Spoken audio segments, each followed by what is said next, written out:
महाराज सुमंत जी आए हैं, जो महाराज दशरथ जी के ही कहते हैं महामंत्री हैं। ये आए और दशरथ जी के श्री चरणों में प्रणाम करते हुए कहते हैं, महाराज आपकी ऐसी दशा किस कारण हुई है, क्या हुआ है आपको? महारानी के कई कहती हैं, सुमंत जी समाधान आप नहीं हो, आप जाओ और राम को यहां पर भेजो। सुमंत जी गए आज्ञा पालन करते हुए महारानी की, और महाराज दशरथ जी के प्रिय पुत्र राम जी के कक्ष में प्रवेश किए हैं। सुमंत जी ने सूचना दी राम जी को कि हे राम, आपके पिताश्री ने आपको याद किया है, वो कोप भवन में पड़े हैं। जैसे ही सुने कि राम जी पिताश्री कोप भवन में पड़े, दौड़ पड़े हैं अपने अंतःपुर से, दौड़ पड़े, मेरे पिताश्री कोप भवन में। आज के समय में यदि पिता के ऊपर कष्ट आता है तो पुत्र क्या करता है? ताली मार करके हंसता है। यही है ना जीवन का चक्र। पिता के ऊपर यदि कोई दो बात बोल देता है या कोई कष्ट वाली बात आती है जीवन में, तो पुत्र खड़ा है तो भी सुनता है लेकिन प्रत्युत्तर नहीं देता। यह धर्म नहीं है।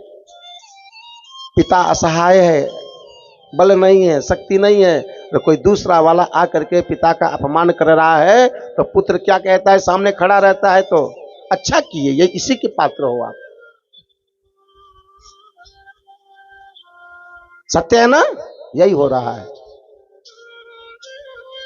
यही हो रहा है संसार में कि पुत्र के सामने ही कोई दूसरा आकर के पिता का अपमान करके चला जाता है और बाद में पुत्र हंसता है पिता की दशा को देख करके।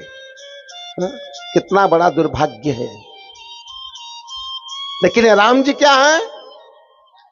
ये राम जी की मर्यादा है। पिताश्री कोप भवन में पड़े, बस इतना सुने कि पिताश्री कोप भवन में जाके पड़े हैं, दौड़ पड़े हैं राम जी सब छोड़ छाड़ कि पिताश्री के जीवन में संकट पुत्र के रहते, दौड़ पड़े, आए दशरथ जी के चरणों के पास प्रणाम करते हैं। और प्रणाम करते हुए दशरथ जी से कहते हैं कि पिताश्री, ये आपकी कैसी दशा भई है? आपको कोई रोग, कोई व्याधि सताया है? किसी ने आपका कोई अपमान किया है? पिताश्री, आपकी ऐसी अवस्था, ये दशा किस कारण भई? कृपा करके मुझे बताएं, मैं आपका प्रिय पुत्र राम आपसे निवेदन कर रहा हूं। पिताश्री कुछ नहीं बोल पा रहे हैं। क्या बोले, कैसे बोले? अधीर हो चुके हैं, व्याकुल हो चुके हैं। लेकिन कैकेयी मैया कहती हैं, राम तू जानना चाहता है ना कि तेरे पिताश्री की ऐसी दशा क्यों भई? तो सुन, मैं तुझे बताती हूं। तेरे पिताश्री के पास मेरे दो वरदान धरोहर के रूप में थे। आज अवसर पाकर के मैंने दोनों वरदान को मांग लिया, जिसके कारण तेरी पिता की ऐसी दशा भई है। मैया, राम जी कहते हैं, हे मां, आपने कौन से ऐसे दो वरदान मांगे जिसके कारण मेरे पिताश्री की ऐसी दशा भई? तो जानना चाहता है तो सुन। पहले वरदान में प्रातः काल होते ही भरत को अयोध्या की राजसत्ता, और दूसरे वरदान में मैया, दूसरे वरदान में तुझे प्रातः काल 14 वर्ष वन की यात्रा। सुनते ही राम ने मैया की मधुर वाणी को नाच गए, प्रसन्नता से खिलखिला गए और नाचने लगे। कहते हैं, धन्य हो मैया, हाँ कितना सुंदर आपने बंटवारा किया है।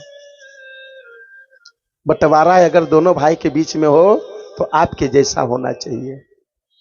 कितना सुंदर आपने बांटा है।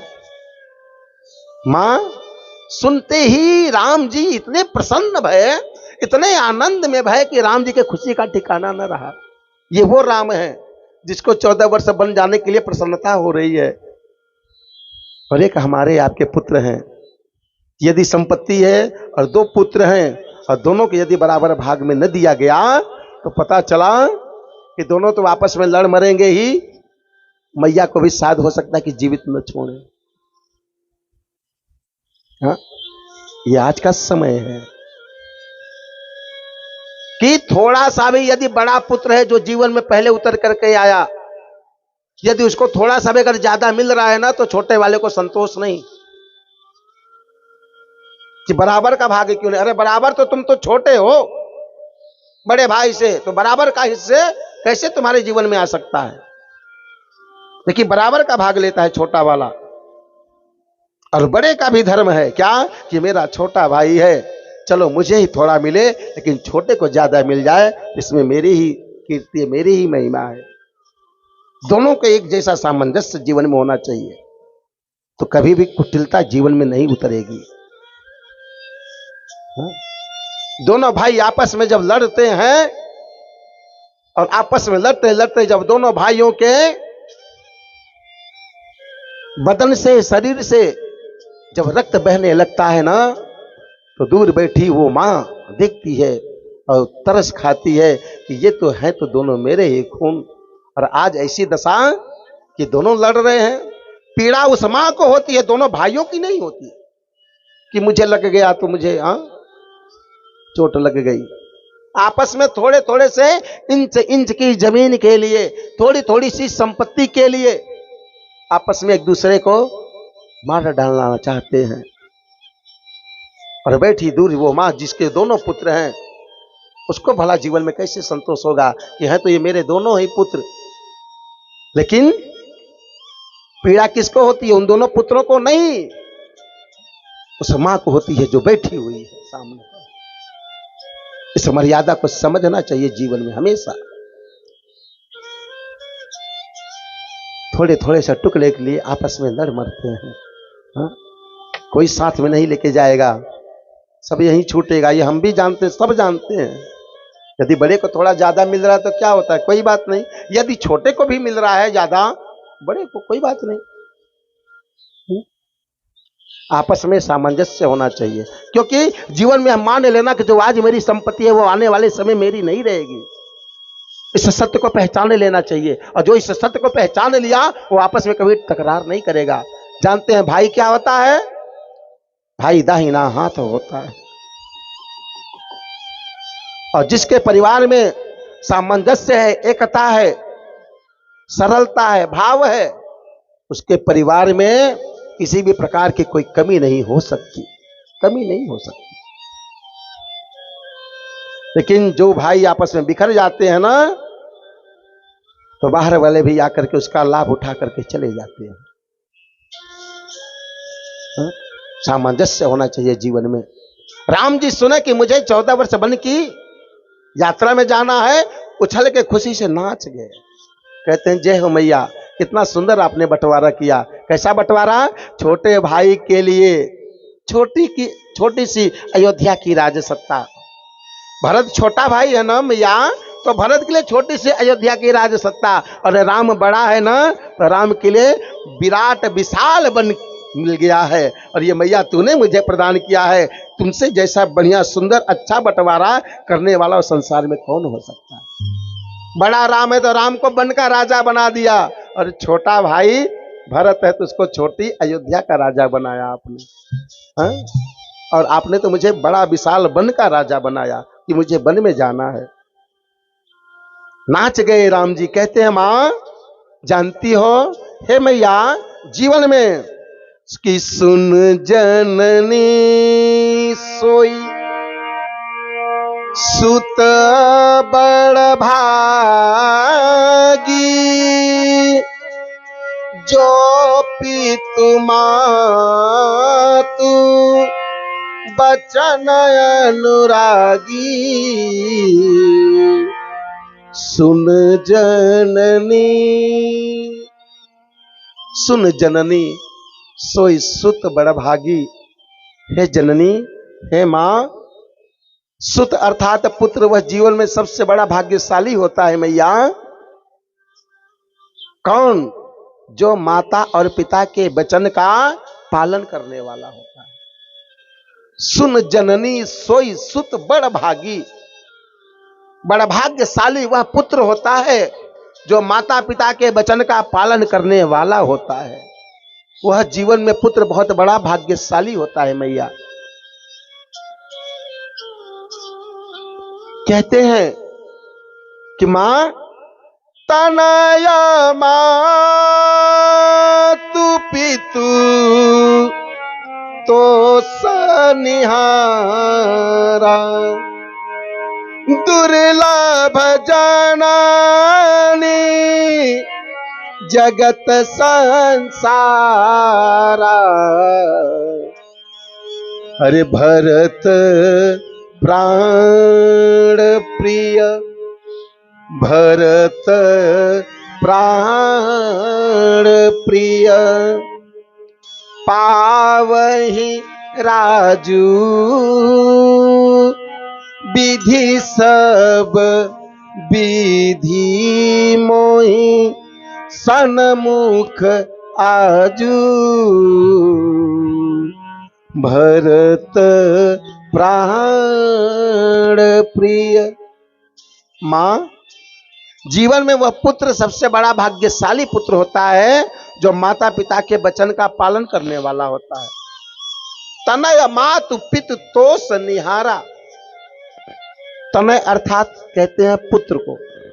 कहते हैं राम जी के हे मां, पुत्र का धर्म होता है क्या कि माता पिता में यदि दोष भी है तो पुत्र को माता पिता के दोष को नहीं देखना चाहिए। क्या देखना चाहिए? गुण को देखना चाहिए।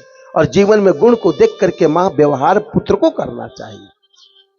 यदि माता पिता में दोष भी यदि कुछ है तो पुत्र का धर्म क्या होता है जीवन में कि माता पिता के दोष को न देखा जाए कि दोष क्या है उनके भीतर, क्या कमी है उनके भीतर, कमी को न ढूंढा जाए। हम कहते हैं ना, अरे हमारे तो माता पिता ऐसे है तो हम क्या करें पंडित जी। क्षमा करना, आप दोष को देखते हो, दोष को नहीं देखना चाहिए। कमियों को नहीं देखना चाहिए। क्या देखना चाहिए? उनके गुण को देखना चाहिए, उनमें अच्छाई क्या है। और जीवन में जो अच्छाई हो उसी का स्मरण करके ध्यान करके आप अपने जीवन में व्यवहार करिए। यही एक पुत्र का धर्म होता है। कहते हैं मां, हे मोरी मैया, भरत प्राण प्रिय पावहि राजू। मां, आप जानती हो ना कि भरत कौन है? सारा संसार मैया केवल इतना ही जानता है कि भरत राम का भाई है। ये सारा संसार जानता है। भरत कौन है? राम का छोटा भाई है। सारा संसार जानता है। परंतु मैया आप जानती हो कि भरत मेरा कौन है। मां, आपने भरत को जो राज सत्ता मांगी है ना, वो भरत को नहीं मैया, इस राम को आपने मांगी है। कहते हैं राम जी कि मैया आप ही एक अकेली ऐसी हो जो जानती हो कि भरत मेरा कौन है। भरत प्राण प्रिय। मां, भरत जानती हो कौन है ना? यह राम का हृदय आत्मा है, प्रिय है। भरत का जो स्वरूप है ना, वह राम जी का क्या है? प्राण है, प्राण। राम जी का प्राण ही भरत का रूप है, ये आप जानती हो। और यदि भरत को अयोध्या की राज सत्ता मिल रही है मैया, तो समझो कि वो राम को मिल रही है। और ऐसी प्रसन्नता पिताश्री को होना चाहिए। लेकिन इतनी छोटी सी बात को सुन करके पिताश्री को इस प्रकार अपार दुख हुआ। थोड़े ही बात पिता ही दुख भारी। थोड़ी सी बात को लेकर के, इतनी छोटी सी बात को लेकर के पिताश्री को इतना अपार कष्ट है। होत प्रतीत न मोहि महतारी।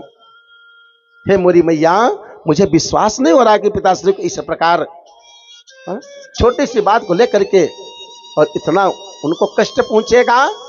आज्ञा प्रदान करो, मुझे करना क्या है। राम, इसी क्षण जाओ और बन जाने की तैयारी करो। यह एक तुम्हारे मैया की आज्ञा है, माता की आज्ञा है। राम जी गए अपने भवन में, और जो राजकुमार जैसा जो राम जी का साज सज्जा था, कीट मुकुट कुंडल हीरे मोती माणिक, राम जी ने तुरंत उतार दिया और तपस्वी का ताना बाना बनाने लगे। एक पीतांबर धारण किए और एक वस्त्र में अपने आप को लपेटा है उसी पीताम्बर में धनुष बाण लिया है और बन जाने की तैयारी कर रहे हैं। मैया सीता जी को सूचना मिली कि प्रातःकाल होते ही मेरे स्वामीनाथ वन की यात्रा में जा रहे हैं। तो सीता मैया अपने भवन से आकर के राम जी के पास में आई हैं और कहते हैं कि हे स्वामीनाथ, मैंने अभी अभी सुना है, सूचना मिली है कि आप प्रातःकाल वन को जा रहे हो। हे स्वामीनाथ, करुणा करो, कृपा करो, मैं भी आपके साथ में वन को चलना चाहती हूं, मुझे भी आप साथ में ले लो। ये सीता मैया के व्यवहार हैं। किसके व्यवहार? सीता मैया के। हम कथा में सब सुन तो लेते हैं परंतु उतारते नहीं जीवन में। सुन तो लेते हैं लेकिन जीवन में उतारते नहीं है, जैसे के तैसे बने रहते हैं। यदि संभव हो ना तो जीवन में उतार करके देखिए आपका जीवन कैसे चमकता है। फिर आप अभी जो हो ना वो कम नहीं हो, लेकिन एक बार यदि आप सीता मैया के विचारों पर अपने पांव को रख दीजिए और उनके विचारों पर, उनके पदचिन्ह पर चलने का प्रयास कर लीजिए, देखिए आपका जीवन कैसे चमक जाएगा, कैसे चमक जाएगा। हा? सीता मैया है जो दौड़ करके आई और राम जी से निवेदन करती है कि स्वामीनाथ, मुझे भी आप अपने संगिनी बना करके अपने साथ वन को लेकर चलिए। ये सीता मैया के क्या है? विचार हैं, व्यवहार हैं। हम आप होते तो क्या कहते? सीता मैया ने नहीं पूछा कि आपको किसने कहा बन जाने के लिए, क्यों जा रहे हो वन, कितने साल के लिए जा रहे हो, किसकी आज्ञा से जा रहे हो, कोई भी प्रश्न नहीं। स्वामीनाथ, मैंने सुना कि आप प्रातःकाल वन को जा रहे हो सुबह होते ही, सो मैं भी आपके साथ में चलना चाहती हूँ। आजकल की पत्नी होती तो क्या कहती? बताने की आवश्यकता नहीं, सब जानते हो। आजकल की अगर पत्नी होती तो क्या कहती पति से? हाँ, कि बहुत शौक चढ़ा है आपको वन जाने का, तो आप अकेले जाओ, मैं क्यों जाऊं? अगर पति कहता भी हो कि चलो न वन चलना है, तो पत्नी क्या कहेगी? अरे वन जाना है, हाँ? कौन दुख भोगेगा, मैं तो यहाँ आराम से बढ़िया सुंदर हाँ ऐसो आराम के साथ में रहूंगी, आपको जाना है आप जाओ, मैं क्यों जाऊं आपके साथ। और पहले यह बताओ कि किसने कहा है आपको वन जाने के लिए, अभी मैं उसकी खबर लेती हूं। पहले यह बताओ कि आपको वन जाने के लिए किसने कहा, मैं अभी उससे मिल के आती हूं। लेकिन ऐसा सीता मैया ने कोई उत्तर प्रत्युत्तर नहीं किया है। बस आप जा रहे हो सो मैं भी आपके साथ में चलना चाहती हूं, मुझे भी अपने साथ में ले लो। राम जी कहते हैं नहीं सीते, वन कोई सुख का, आनंद का स्थान नहीं है कि वन में जाओगे तो तुम्हें सुख मिलेगा। वन में तो कष्ट मिलता है, पीड़ा होती है, और वहां तो बहुत बड़े बड़े आतताई निशाचर मायावी रूप धारण करके घूमते रहते हैं। वन तो कांटों से भरा होता है, बड़े बड़े ऊंचे ऊंचे पहाड़ शिलाओं से भरा होता है। तुम्हारे लिए वन उचित नहीं सीते, तुम अयोध्या में ही रहो, यह राम जी ने कहा। सीता जी कहते हैं स्वामीनाथ, यदि आप मुझे अपने चरणों से अलग करके अयोध्या में रखेंगे तो मैं अयोध्या में नहीं रह पाऊंगी, मेरे प्राण छूट जाएंगे, क्योंकि मैं आपके चरणों की दासी हूं, मेरा स्थान आपके चरणों में है। इसलिए जहां जहां आपके चरण रहेंगे वहां वहां पर ये सीता रहेगी। निवेदन करती हूं स्वामीनाथ, मुझे आप अपने चरणों से दूर न करो। ये एक धर्म पत्नी की पहचान है कि जहां जहां पति के चरण पड़ते हैं, पांव पड़ते हैं, वहां वहां पत्नी का स्थान होता है। यदि आपको जीवन में कोई अपने उत्सव महोत्सव में बुलाता है, अर्थात यदि पत्नी को कोई उत्सव महोत्सव में बुलाता है, तो पत्नी का धर्म कि उस उत्सव महोत्सव में नहीं जाना चाहिए। क्यों नहीं जाना चाहिए? क्योंकि पत्नी को बुलाया गया है। और यदि पति को बुलावा जाता है, पति को आमंत्रित किया जाता है, तो यह आपका धर्म है कि आपको अपने पति के साथ में अवश्य जाना चाहिए, क्योंकि जहां जहां पति का स्थान होता है वहां वहां पर धर्मपत्नी का भी स्थान होता है। यदि पति का सम्मान किया जा रहा है, बुलावा जा रहा है, तो पत्नी को भी जाना चाहिए। और यदि पत्नी को केवल विशेष बुलाया जा रहा है तो पत्नी को कदाप नहीं जाना चाहिए, नहीं जाना चाहिए। आज यहां पर सीता जी कहते नहीं नहीं मुझे भी अपने चरणों के साथ में ले चलिए।